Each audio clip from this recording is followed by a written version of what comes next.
A donatario, sometimes anglicized as donatory, was a private person, often a noble, who was granted a considerable piece of land by the Kingdom of Portugal. The king exempted these title holders from normal colonial administration. The donatarios were comparable to a royal governor or a British lord proprietor. As the donataria were often captaincies, the position is also translated as captain. History. Normally, the donatario was the recipient of a captaincy, a territorial division and land grant, within Portuguese colonies. It was an effective administrative system that ceded certain rights and responsibilities to the donatario, facilitating the settlement of unpopulated places with little cost to the crown. The donatario was obligated to govern the territories under specific terms. In exchange for the grant,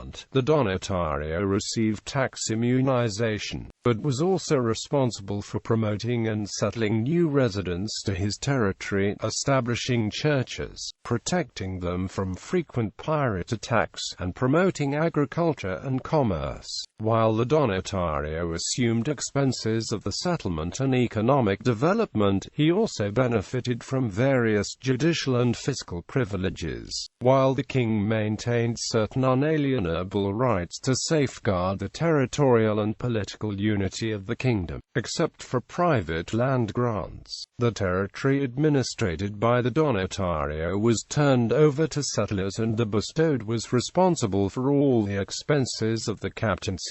Almost dictatorial in the powers, the donatario was limited by the difficulties of the territories they governed. With the Brazilian territories, which were large, the donatario's obligations covered the governorship, expansion and settlement of the territory, necessitating a large labor force, security forces and administrators. Many of the new settlers were criminals, opportunists, political exiles who arrived in these territories to make their fortunes. At the same time, the donatario promoted the faith by receiving and assisting the Catholic missionaries that trekked across the Portuguese Empire. Donatarios. After the discovery, the islands of the Azores were bestowed by the Crown of Portugal to Prince Henry the Navigator, son of King João I, who in turn donated the islands to the Order of Christ, of which he was master. The order of succession remained in the hands of the Dukes of Viseu and progressed as follows: Infante Henry, 1st Duke of Viseu; Infante Ferdinand,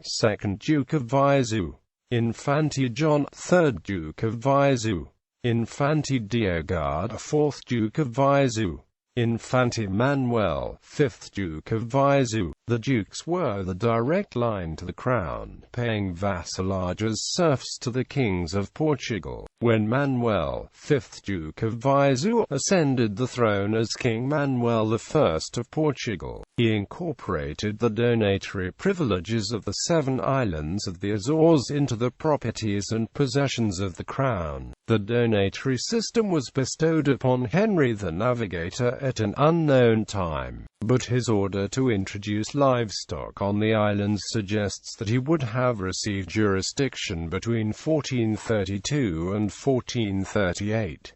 This was the same time as the death of King Duarte, and his successor King Afonso V exempted fees and taxes for 5 years at his request, suggesting Henry's compliance with the duties of a donatario. Yet, it was only in his last will and testament that it was explicitly stated that he was protector of the Azores. The transfer of this title to his nephew the Infante Ferdinand was in keeping with the lay mental proclaimed by his brother in 1434, that bound Henry to pass on all lands and goods from the king to legitimate male descendants.